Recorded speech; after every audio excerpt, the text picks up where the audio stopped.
आज हम दुनिया के चकाचूंद में खोए हुए हैं। कोई सुकून नहीं पाया था दुनिया के हुस्न की मंडी में खोकर इसकी लज्जतों पर। बसरा में शावाना नाम की औरत इतने कीमती लिबास पहनती थी कि आज की बादशाहों की बेटियां भी उतना नहीं पहन पाई। बसरा की सरजमीन पर शावाना नामी औरत जब वो चलती थी तो 4-4, 8-8 तुर्की खूबसूरत कनीजें सोने चांदी के जेवरात से मलबूस होकर के उसके कपड़े के दामन को पकड़ के चलती और उसको पंखे झेलती, हवा देती कि मलका आ रही। इतनी खूबसूरत थी, अगर वो बाजार की तरफ निकलती तो न जाने कितने जवानों के दिल उसके कदमों में चले जाते। न जाने कितनी औरतें शौहर की मौजूदगी में बेवा हो चुकी थी, इसलिए कि बसरा के नौजवान जो शावाना के जुल्फों के असीर बन चुके थे। न जाने कितनी माएं बेटे की मौजूदगी में बुढ़ापे में उनका कोई सहारा नहीं था, क्योंकि माओं के नौजवान बेटे अपनी पूरी मेहनत की कमाई शावाना के नाम पर लुटाते थे। एक रात की कीमत उसकी 1 लाख दिरहम थी, उस दौर का 1 लाख दिरहम जिससे आज पूरा शहर खरीदा जा सकता।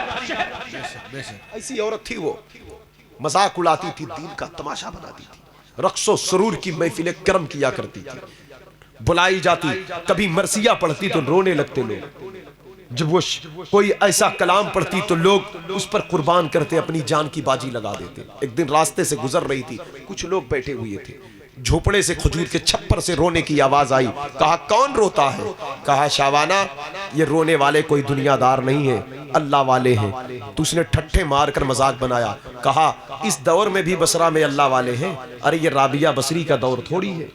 उसे क्या पता था कि इस दौर की राबिया बसरी मुझे ही बनना है? उसे क्या खबर?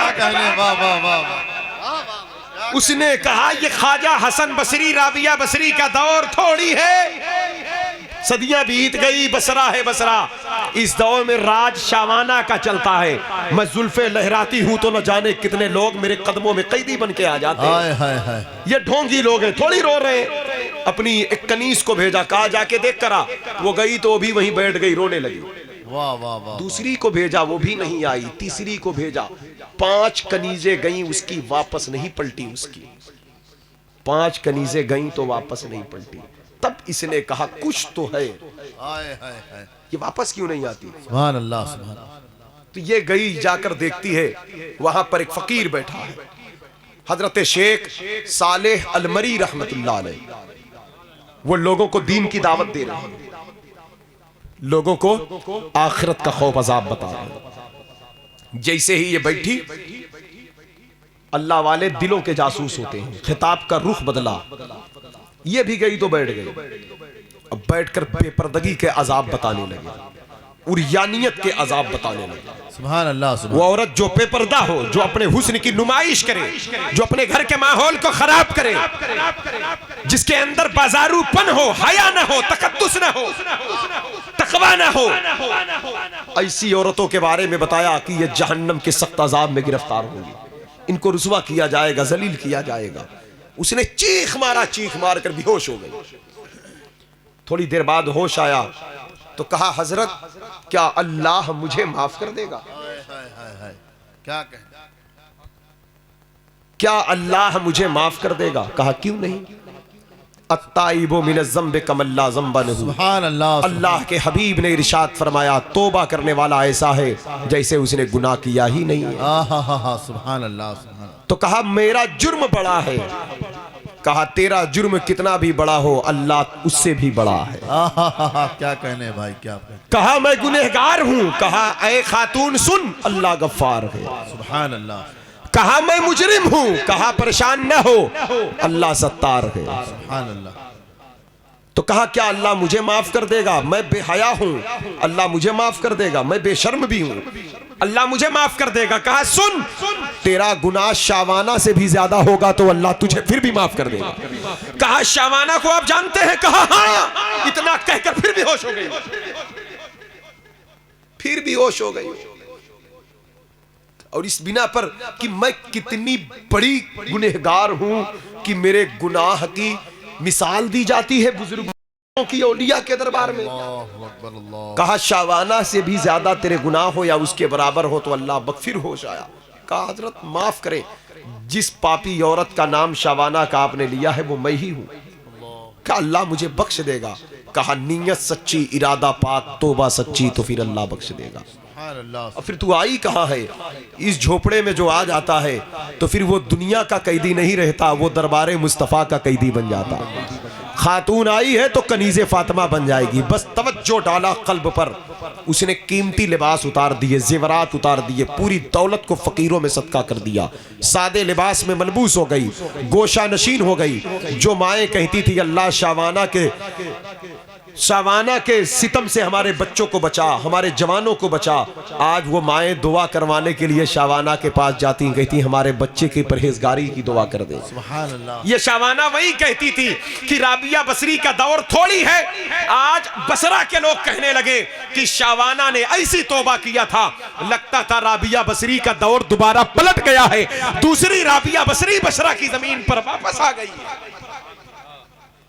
तो मेरे दोस्तों, वो खुद कहती हैं कि जब तक मैंने दीन की लज्जत हासिल नहीं किया था, मैंने दुनिया के चकाचूंद अच्छे लगते थे, लेकिन जब मैंने हकीकी लज्जत हुजूर के दीन की हासिल किया शेख अलमरी की बारगाह में, तो कहा दुनिया तो धोखा है, यहां सिर्फ धोखा है। दुनिया को बनाने वाले खुदा ने कहा दुनिया धोखा है, और हम इसी में उलझ गए दीन को छोड़कर। तवज्जो चाहता हूं, इमाम मोहम्मद इतने खूबसूरत थे, जो पढ़ने आए थे इमाम आजम के पास, आगे बैठने लगे तो एक दिन इमाम आजम ने कहा बेटे जाके बाल बना के आओ। कहा हुजूर गलती क्या है? कहा बेटा तेरी गलती नहीं है, गलती तेरी ये है कि तू इतना खूबसूरत है, जो पढ़ने आता है किताब छोड़कर वो तुझे देखता है। अगर कोई हुस्न हुजूर के दीन से लोगों को दूर कर रहा है तो मैं चाहता हूं कि उसको रोका जाए। तू औरत तो है नहीं कि मैं तेरे चेहरे पर नकाब डलवा दूं। अरे बेटे तू है इतना खूबसूरत, जो आता है तुझे देखता रहता है, जा अपने सर का बाल छिला दे। जुल्फे थी उनकी खूब खूबसूरत, वो गए सर का बाल छिला कर आए तो इमाम आजम कहते हैं कि इमाम मोहम्मद और खूबसूरत दिखने लगे। कहा अल्लाह जिसे हुस्न दे उसे कौन छीन सकता है, अल्लाह जिसे जब सर छिलाए तो और खूबसूरत। तब कहा जाओ सुतून के पीछे बैठकर पढ़ा करो ओट में। इतने हसीन थे कि रात को जब पढ़कर घर जाने लगते तो उनके कदमों से रोशनी निकलती, चमक, तलवा चमकता था। एक दिन पढ़कर जा रहे थे, एक यहूदी आया, कहा अरे नौजवान ठहर जा। आप रुक गए, कहा बात क्या है? कहा कौन है तू? कहा कूफे का रहने वाला हूं। कहा इराकी है? कहा हाँ इराकी हूं। कहा क्या नाम है तेरा? कहा मोहम्मद नाम है। कहा तेरा मजहब क्या है? कहा नाम से नहीं मालूम पड़ता मेरा दीन क्या हो सकता है। तो कहा अगर तू मदीने वाले मुस्तफ़ा का कलमा पढ़ता है तो बेटा मुझे भी कलमा पढ़ाकर मुसलमान कर दे। सुभान अल्लाह। कहा मैंने तुझे दीन की दावत नहीं दिया, किस चीज ने तुझे कलमा पढ़ने पर आमादा किया? कहा तेरे चेहरे की चमक ने इस नतीजे पर पहुंचा देखकर कि जब इराक का मोहम्मद इतना खूबसूरत है तो मदीने के मोहम्मद के जमाने नारे तकबीर, नारे रिसालत, उलमाए अहले सुन्नत। वो कमाले हुस्ने हुजूर है कि गुमाने नक्श जहां नहीं, यही फूल खार से दूर है, यही शम्मा है कि धुआं नहीं। कहां हम खोए हैं, आओ जमाले मुस्तफ़ा की तरफ बढ़े, जिसका हुस्न अल्लाह को भी भा गया। ऐसे प्यारे से मोहब्बत कीजिए। ये आंखें, ये निगाहें गुनाहों के गलाजत में मुलव्विस हैं। बेहया हो गई, बेगैरत हो गई, हया का तकद्दुस हट गया। ये आंखें आंखों को पाक करें। मोबाइल के स्क्रीन ने तबाह कर रखा है, गंदी तस्वीरें ने, घिनौनी फिल्मों ने बर्बाद कर रखा है, नौजवानों की जवानी को तबाह कर रखा है। ये आंखें जो कुरान के पारों को देखने के लिए थी, जो माँ बाप के चेहरे पर मोहब्बत की निगाह के लिए थी, जो उलमा सुलहा की जियारत के लिए थी, जो बुजुर्गों की चौखट को चूमने के लिए थी, ये आंखें हजरात गिरामी वकार मरने के बाद चेहरे रसूल के दीदार के लिए थी। जिन आंखों में दीदार मुस्तफ़ा की तलब होना था, आज ये कहाँ खो गई?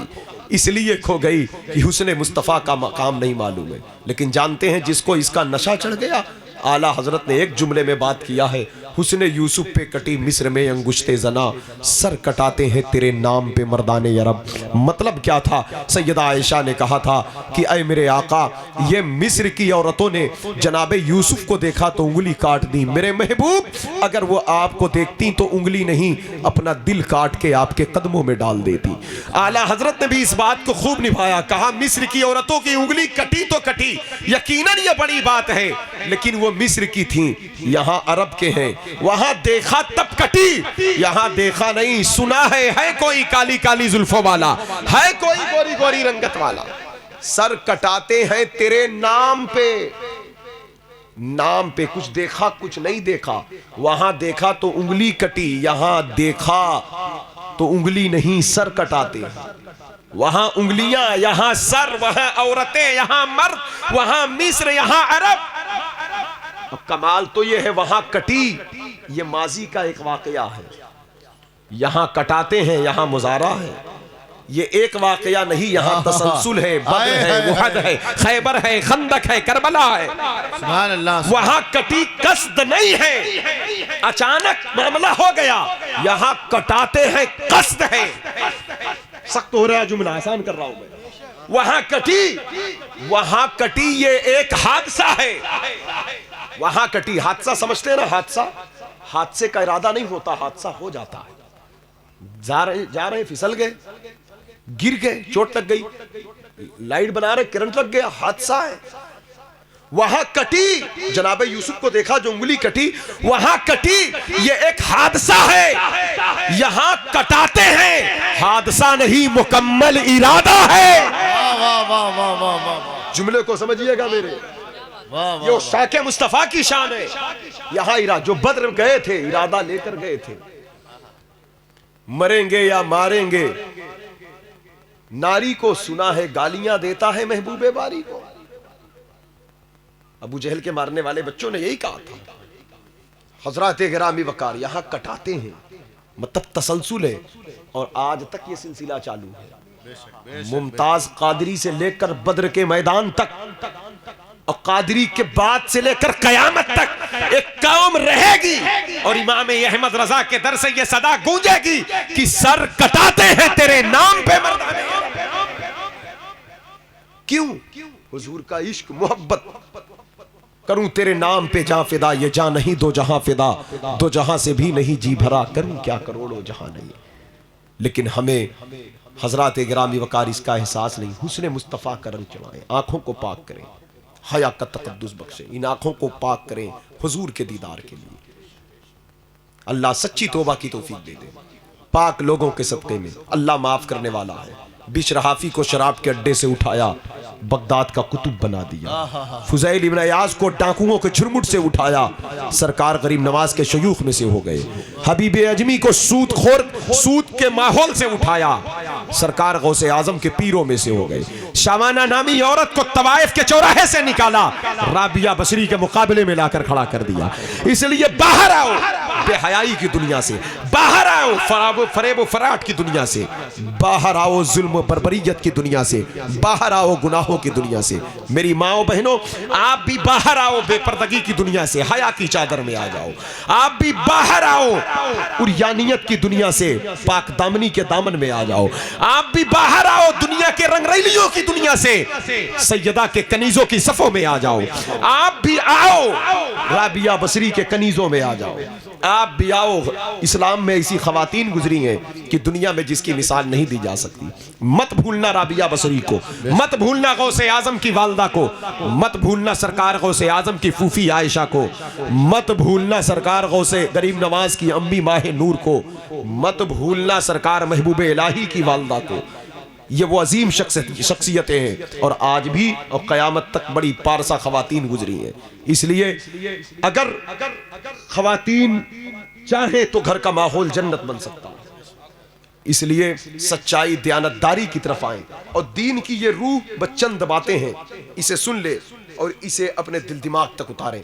और आपसे भी मैं कहना चाहता हूँ, औरतों को जहां हुक्म है पर्दे में रहें, मर्दों को वहां हुक्म है कि निगाहों को नीची करके रखें। अगर औरत बेपर्दा बारात जा रही है तो आपको क्या जरूरत है कि आंख फाड़ फाड़ कर बारात में उठाकर घूरने की।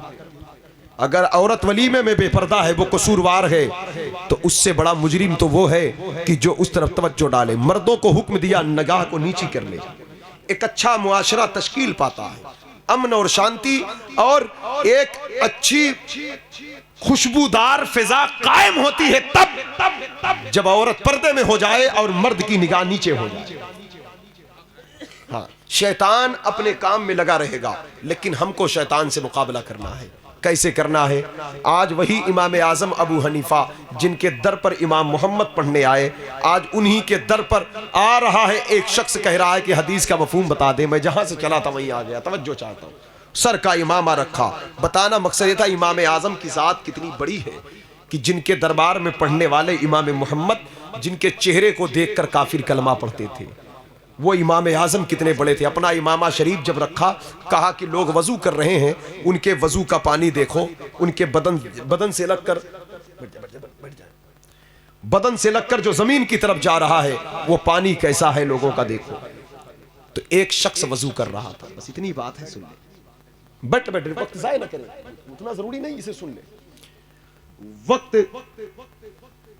आदमी वजू कर रहा है, जब वजू कर रहा है बदन से पानी लगकर जो जमीन की तरफ जा रहा है, तो पानी तो साफ पानी से किया जाता है, हदीस शरीफ भी मैंने बता दिया आपको।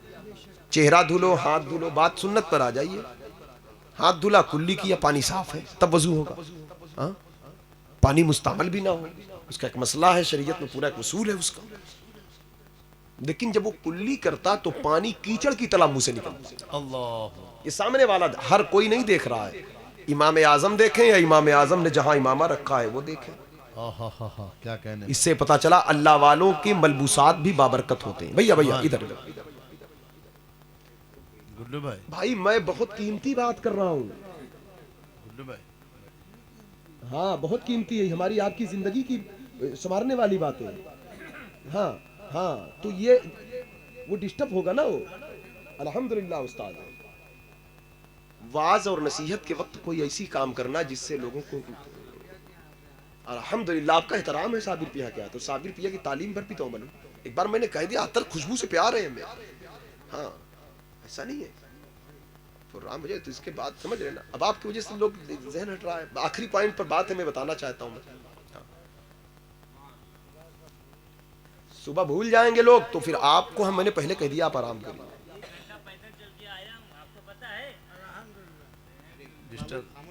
दूसरे पढ़ ले, अल्लाह रब्बु मुहम्मदिन सल्लल्लाहु अलैहि वसल्लम। हमारे मुआशरे में ये बहुत बड़ी कमजोरी है, नसीहत लोग पकड़ते नहीं, नसीहत की जाए तो आवेला मचाते हैं, समझे। तो ये थोड़ा सा इसको ध्यान रखना चाहिए। अभी मैंने अबू ज़र ग़िफ़ारी का वाक़या इसीलिए बताया। हाँ, अच्छी बातें लोगों को लेना चाहिए, उस पर अमल की कोशिश करना चाहिए। तकरीरें होती हैं, जलसे होते हैं, लोग कहते हैं भूल जाएंगे, बेशक लोग भूल जाएंगे, लेकिन हमने देखा, हमारा काम है, हम रोज़ सफ़र करते हैं, दौड़ते भागते रहते हैं, हमने इन्हीं तकरीर को सुनाते लोगों को देखा है, जलसों में रोते हुए और बेनमाजियों को नमाजी बनते देखा है, सुभान अल्लाह, झूठों को सच बोलते देखा, सुभान अल्लाह, शराबियों को तौबा करते देखा, सुभान अल्लाह। लेकिन मसला वही है, आदमी अपने जैसा मिजाज रखता है। हुजूर ने फरमाया एक आईना है, इंसान जैसा होता है आईना देखता है तो उसको अपनी सूरत नजर आती है। तो बिल्कुल वही है, जो भूल जाता है तो उसको लगता है सब भूल जाते हैं, ऐसा नहीं है। बहुत से लोग तो जलसों में आलिम के बयानात को सुन सुनकर न जाने कितने जराइम से तौबा कर बैठे। क्या कहने, समझे। नहीं तो इतना बोलना जरूरी था। जिंदाबाद, जिंदाबाद। हाँ, तो ऐसा है, हमको अपनी इस्लाह की फिक्र करना है, कौन भूलना है कौन नहीं वो मसला नहीं। देखिए बात थी इमाम आजम के दरबार की, हदीस का मफहूम है, दीन की एक बात हमें मिले इस दौर में तो बड़ी कीमती है। वो कीमती का मतलब ये है कि भाई दीन की बातें हैं, इसकी कोई कीमत नहीं है। हाँ, तो हजरत इमाम आजम अबू हनीफा रहमतुल्लाह अलैह ने देखा, कहा देख क्या गिर रहा है, कहा कीचड़ है, कहा उसे बुला कर लाओ। बुला कर लाया तो इमाम साहब ने कहा तौबा कर लो। कहा हुजूर किस बात से तौबा? कहा तुम्हारा जुर्म जाहिर हो चुका है, तुम्हें रुसवा नहीं करना चाहता हूं कि इकरार कर लो ताकि ये भी मुतमईन हो जाए। कहा हुजूर माफ करें, अल्लाह मुझे माफ करे, मेरी बख्शिश की दुआ करें, मुझसे जिना का गुनाह सरजद हुआ है। अब ये क्या है? अब ये क्या है? जिना एक ऐसा जुर्म है, अगर 7 समंदर में जाकर गोता लगा लो तो ये पाप नहीं धुल सकता, ये गुनाह नहीं धुल सकता। अब इसकी सफाई के लिए जो हुजूर ने बताया, या तो तौबा करो, सच्ची तौबा हो, सच्ची तौबा हो, उसके बाद अगर इसे कोई पानी साफ कर रहा है, जिस पानी को दुनिया का पानी मिलकर ना साफ कर सके, सुन्नते रसूल के मुताबिक एक लोटा पानी वजू के तौर पर इस्तेमाल हो तो यह गंदगी को साफ करता जा रहा है। बेशक, सुभान अल्लाह, सुभान अल्लाह। हुजूर के दीन की राह पर बहने वाला पानी भी ताकतवर होता है, जोरावर होता है। सुभान अल्लाह। दीन की राह पर बहने वाला, ऐसे आप बहाते रहे क्या होता है? ये दिल की गंदगी को साफ करता जा रहा है। इसलिए ये दीन बड़ा कीमती है, दीन की बातें बड़ी कीमती है, इसकी हम हकीकत को समझे। दूसरे आदमी की तरफ दिखाया, कहा हुजूर वो पानी मिटियाले रंग का है, कहा उसे बुलाओ, उससे चोरी का गुनाह सरजद हुआ था तो वो थोड़ा कमतर था तो वहां पानी गंदा था, उससे भी तौबा कराया। तीसरी पॉइंट है, आखिरी है, फरमाया कि तीसरे आदमी को देखो, कहा हजरत इसका पानी अपने असली हालत पर है, इसमें तब्दीली नहीं है। तो वो आया तो आपने पूछा कि नौजवान ये बताओ तुम कौन सा नेक काम करते हो, कौन सी नेकी करते हो? कहा हुजूर मेरे पास कोई नेकी नहीं है। कहा कुछ तो है बताओ। कहा हुजूर मैं मेहनत मजदूरी करता हूँ, दिन भर काम करता हूँ, मेरे पास इतना वक्त नहीं कि मैं बहुत वजीफा करूँ, दिन में थक जाता हूँ, रात को भी बहुत लंबी इबादत नहीं कर पाता। कहा कुछ तो है। कहा हुजूर एक अल्लाह का फजल है, उसकी दुआ, आपकी दुआ है, करम है, एक अमल है मेरे पास। कहा वो क्या है?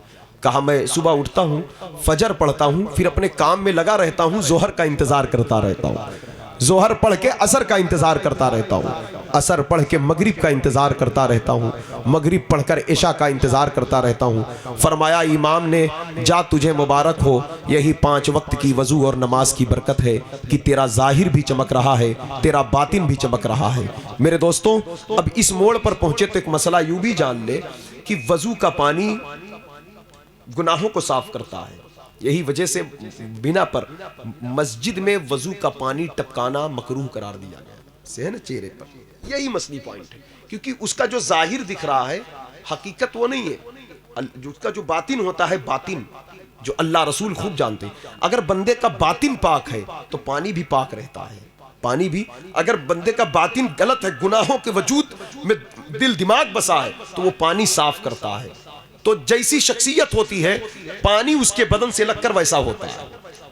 हम पानी इस्तेमाल करते हैं ताकि हम साफ हो जाएं, एक अकीदे की बात है बस। हम पानी इस्तेमाल करते हैं ताकि हम साफ हो जाएं, हम वजू करें ताकि हम पाक हो जाएं, हम वजू करें ताकि मुंह गुनाह से पाक हो, हाथ गुनाह से पाक हो, दिल गुनाह से पाक हो, पैर गुनाह से पाक हो। मेरे दोस्तों, अब मसला समझ में आया कि जब सरकार वजू फरमाते थे तो सहाबा तबर्रुक की तरह क्यों हाथों में लेते थे? सहाबा तबर्रुक की तरह क्यों लेते थे? पता क्या चला? हम पानी इस्तेमाल करें तो हम पाक होते हैं, हुजूर पानी इस्तेमाल करें तो पानी बरकत वाला हो जाए, पानी तबर्रुक, सुभान अल्लाह, पानी रोशन हो जाए। सुभान अल्लाह। और फिर उस पानी का आलम क्या होगा जो हुजूर के उंगलियों से निकले थे? उंगलियां है फैज पर, टूटे हैं प्यासे झूम कर, नदियां पंजाब रहमत की है जारी वाह। नारे तकबीर, नारे रिसालत, मसलके आला हजरत, उलमाए अहले सुन्नत, सुभान अल्लाह। इसलिए वो बरकत वाले हाथों से, वो नूरी हाथों से, वो दस्ते रहमत से, वो करम वाले हाथों से, वो शफकत वाले हाथों से बरोज़े क़यामत जामे कौसर अता होने वाला है। किसको? गुलामों को अता होने वाला है। इसलिए गुलामी अभी इख्तियार करना पड़ेगा। पूछा गया सरकार क़यामत में बड़ी भीड़ होगी, पहचानेंगे कैसे अपनी उम्मत को? फरमाते हैं मैं अपनी उम्मत को पहचान लूंगा। कहा कैसे? कहा आज़ाए वजू से, जो हिस्से वजू में धुलने के लिए हुक्म दिया गया है, अगर वो बावजू रहते हैं, वजू करते हैं, तो उनके वो हिस्से क़यामत के दिन चांद और सूरज से ज्यादा रोशन होंगे। मैं उस चमक से अपने गुलामों को पहचान लूंगा। हदीस के रावी हजरत अबू हुरैरा कहते हैं तब तो हम हाथ को कंधों से धुलेंगे, पैर को हम घुटनों से धुलेंगे। कहते हैं आला हजरत चमक तुझसे पाते हैं सब पाने वाले, मेरा दिल भी चमका दे चमकाने वाले। तो लिहाजा अल्लाह पाक हम सबको सच्ची तौबा की तौफीक दे, सच्ची तौबा की तौफीक दे और दीन पर मजबूती से कायम दायम रखे। कितनी बात हुई, बावजू रहे, नमाज की पाबंदी करें, हो सके तो हमेशा बावजू रहे। आला हजरत फरमाते हैं बावजू रहना इस्लाम की सुन्नत है। हाँ, हदीस शरीफ में जब बंदा वजू करके सो जाता है तो उसकी रूह अर्श के तवाफ में लग जाती है। हाँ, बावजू इंसान के रिस्क में बरकत होती है, शैतानी वसवसे नहीं आते। नमाज के लिए तो फर्ज ही है, उसके अलावा भी हजरत बिलाल हबशी से पूछा सरकार ने, बिलाल देखा मैं जन्नत में मुझसे आगे आगे चल रहे हो, कौन सा अमल करते हो? कहा सरकार कुछ नहीं, जब वजू करता हूँ तो 2 रकत तहियतुल वजू पढ़ता हूँ, कुल वल्लाह शरीफ की कसरत करता हूँ। कहा इसी की बरकत से जन्नत में मुझसे आगे आगे चल रहे हो। बावजू रहने वाले शख्स के करीब जो फरिश्ते होते हैं उसके साथ वो फरिश्ते बड़ी मोहब्बत करते हैं, बला नहीं करीब आती। दूसरी बात, अगर नमाज की पाबंदी करेंगे तो फिर ज्यादातर वक्त खुद ही वजू से गुजरेगा। क्या नमाज की पाबंदी को लाजिम पकड़े। दूसरी बात ये कि अपने गुनाहों से माफी मांगे। बेशक बेशक बेशक। तीसरी बात ये कि अपने अंदर के ऐब को देखने की कोशिश करें, जो वायरस है उसे निकालने की कोशिश करें, जो जहालत के आसार है उसे खत्म करने की कोशिश करें। ये बातें मैंने रखा, अल्लाह अमल की तौफीक दे। तीसरी बात रही मोहब्बत की, तो मोहब्बत के लिए हुस्न और जमाल चाहिए, तो दुनिया के नजारों में न खो, मेरे हुजूर जैसा कोई है ही नहीं है, हुजूर के दीदार की तरफ रखो। ऐसा तुझे खालिक ने तराहदार बनाया, यूसुफ को तेरा तालिबे दीदार बनाया, जिसका हुस्न अल्लाह को भी भा गया, ऐसे प्यारे से मोहब्बत कीजिए। जिधर से गुजरे हैं वो रास्ता महकता है, जो उनका नाम लो हरफे दुआ महकता है। मेरे नबी वहां ठहरे, गुजर गई सदियां, अभी भी वो गारे हिरा महकता है। कतरे को समंदर, जर्रे को सितारा करते हैं, कौनैन को खम आ जाता है जब जुल्फ संवारा करते हैं। जमीन से आसमां तक, आसमां से लामका तक है, कहां खोले है गेसू यार ने खुशबू कहां तक है, कहां खोले है गेसू यार ने खुशबू कहां तक है। या रसूल अल्लाह तुम्हारी चमक, तुम्हारी दमक, तुम्हारी झलक, तुम्हारी महक, जमीनों फलक से माँ को समक में सिक्का निशान तुम्हारे लिए। जिना में चमन, चमन में समन, समन में फबन, फबन में दुल्हन, सजाए मेहन पे ऐसी मनन, ये अमनो अमा तुम्हारे लिए। बस अब अपनी जिंदगी यही हो, दहन में ज़बां तुम्हारे लिए, बदन में है जान तुम्हारे लिए, हम आए यहाँ तुम्हारे लिए, उठे भी वहाँ तुम्हारे लिए। अस्तगफिरुल्लाह कुल्ला ज़ुनूबी या सत्तारो या गफ़्फ़ार। आप भी पढ़ लें, गुनाहों से माफ़ी मांगे। अस्तगफिरुल्लाह कुल्ला ज़ुनूबी या सत्तारो या गफ़्फ़ार। बहक़ की शेख अब्दुल क़ादिर जिलानी व मा अलैना इल्लल बलाग। अस्सलामु अलैकुम।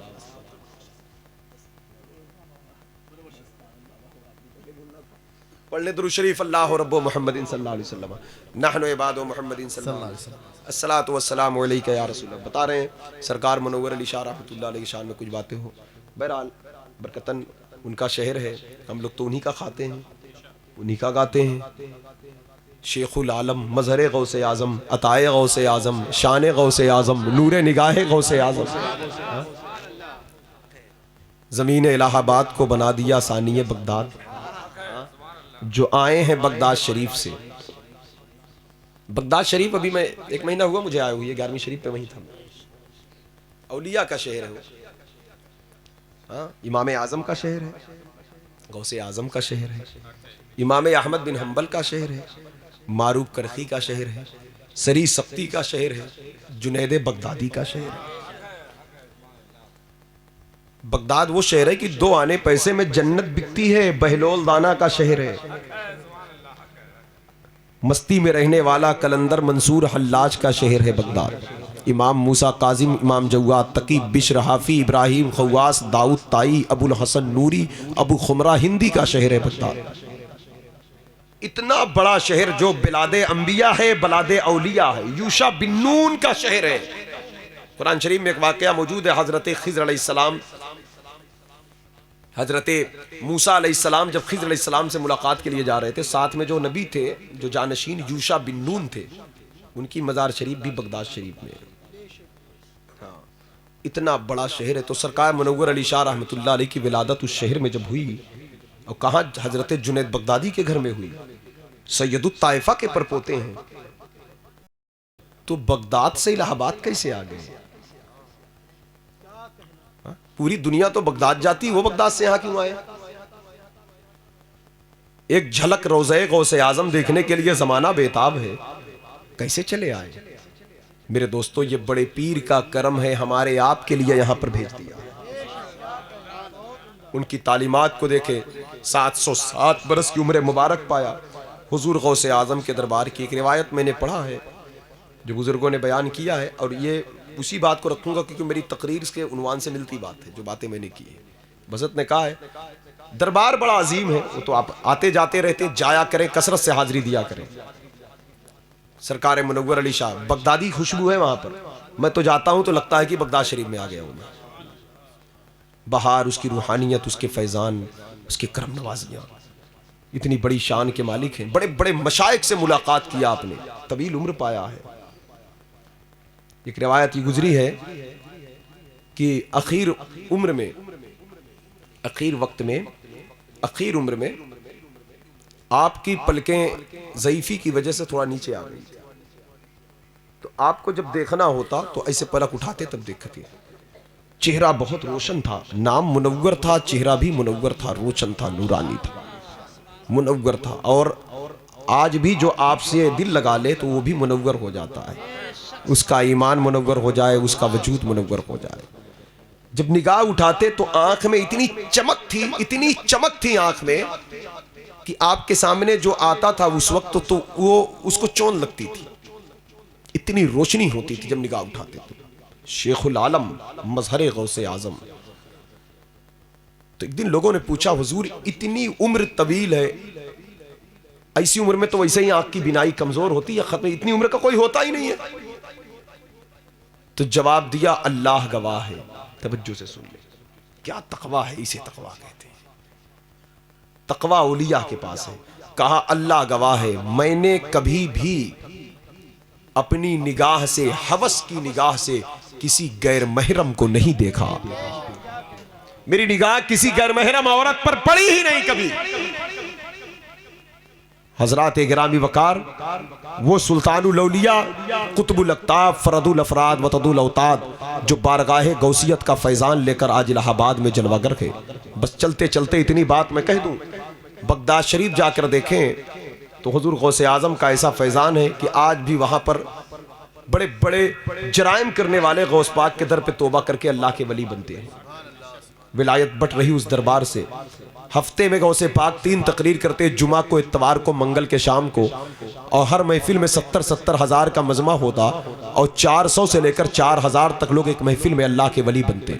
गौसे पाक की एक तकरीर वली बना देती थी लोगों को, गौसे पाक का एक जुमला वली बना देता था लोगों को। गौसे पाक की एक सच्चाई ने 60 डाकुओं को वली बना दिया। गौसे पाक के एक इशारे ने चोर को अब्दाल बना दिया। एक नजर वली बना दे। तो मैं आपसे पूछना चाहता हूं, ये रिवायत मशहूर है, 22 साल तक गौसे पाक को वजू कराया है मुनव्वर शाह सरकार ने। बोले बोले वजू कराया है, फजर में, जोहर में, असर में, मगरिब में, इशा में, तहज्जुद में, इसी खिदमत पर मामूर थे। तो बताएं आपका ख्याल क्या है, जब हुजूर गौसे पाक ने चोरों चंडालों को एक निगाह में वली बना दिया, तो हजरत के बारे में क्या ख्याल है जिसे 22 साल तक नवाजा हो? फजर में देखा, जोहर में देखा, असर में देखा, मगरिब में देखा, इशा में देखा। उसकी विलायत का क्या कोई अंदाजा कर सकता है? उसकी विलायत की तह तक कोई पहुंच सकता है? नहीं पहुंच सकता।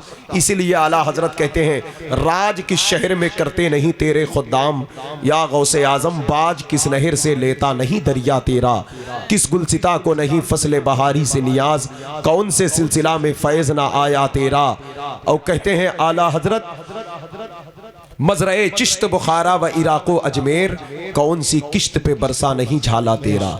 सरकार गौसे पाक का मुरीद होना बड़ी बात है, खादिम खास होना और खिदमत पर मामूर होना, ये तो ये शान है कि आला हजरत के एक शेर की रोशनी में कहते हैं, तेरे खुद्दाम के आगे है बस एक बात, जो और अक्ताब को मुश्किल है या गौस, यानी और कुतुब को जो काम बहुत मुश्किल हो, गौसे आजम का खादिम एक मामूली बात समझकर उसे कर दिया करता है। इसलिए सरकार मुनव्वर अली शाह रहमतुल्लाह अलैह की शान व अज़मत, उनका मकाम, उनका मर्तबा बहुत बुलंद है। अल्लाह का शुक्र है वो हमारे शहर में आराम फरमा है।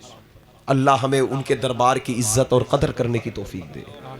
उनका दरबार दयारे मुस्तजाब है, दयारे नूर है, बल्कि यूं कह ले दयारे फैज़े गौसे आजम है। उनका दरबार बगदा। और एक बात याद रखें, ये जो सरकार का रोज़ा मुबारक है ना, उसे जब गौर से देखें तो ये महसूस होता है कि ये इलाहाबाद का हिस्सा ही नहीं है, ये तो बगदाद शरीफ का है, उठाकर यहाँ रख दिया गया है। हाँ, वो बगदाद शरीफ का, उसकी फीलिंग, उसकी खुशबू, उसकी रूहानियत, उसकी रौनक, उसकी बरकतें, बिल्कुल लगता है इलाहाबाद का इसको उठाया गया, बगदाद शरीफ से लाकर यहां सजा दिया गया। और क्यों ना सजाया जाए, बगदाद वाले दूल्हा ने दूल्हा बनाकर सरकारे मुनव्वर को तो भी भेजा। सुभान अल्लाह, सुभान अल्लाह। तो लिहाजा इसलिए इस शहर में सरकार गौसे पाक से मोहब्बत करने वाले कसरत से पाए जाते हैं, इसलिए पाए जाते हैं कि यहाँ सरकार मुनव्वर अली शाह आराम फरमा।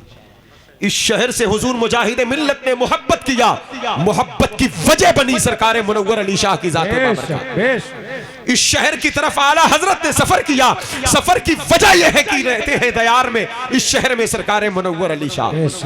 इस शहर को याद करते हैं बड़े बड़े आलिम, बड़े बड़े उलमा, सूफिया, बड़े बड़े दरवेश, बड़े बड़े लोग। तो क्यों? क्योंकि एक अजीम जात है, इसलिए हमें उनके दरबार से अपना रिश्ता मोहब्बत खूब मजबूत करना चाहिए। रिश्ता मुनव्वर अली शाह ये रिश्ता गौसे आजम है। अल्लाह ताला शेखुल आलम, मजहर गौसे आजम, अताए गौसे आजम सरकार मुनव्वर अली शाह का सदका अता फरमाए। ये बात तो ये मौलाना अख्तर साहब की बात थी, इसलिए सरकार की बात मैंने वक्त ज़्यादा हो गया कर दिया, बहरहाल ज़रूरी भी था। अल्लाह ताला हज़रत की दर की बरकतें, उसकी खैरात अता फरमाए, आपकी पाकीज़ा निगाहों का तक़द्दुस अल्लाह हम सबको अता फरमाए। वमा अलैना इल्लल बलाग।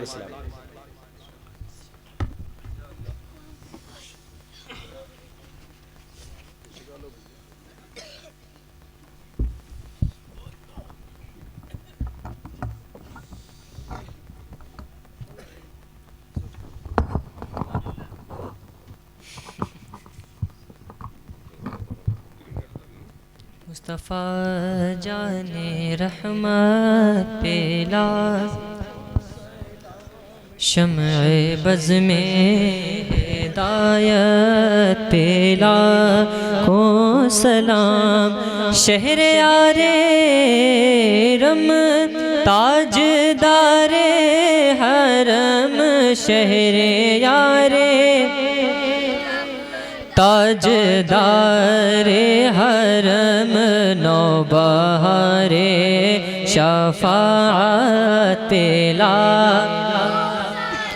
हम गरीबों के आका पे बेहद दुरूद, हम फ़कीरों के सरवत पेला हो सलाम। काश महशर में जब उनकी आमद हो, और काश महशर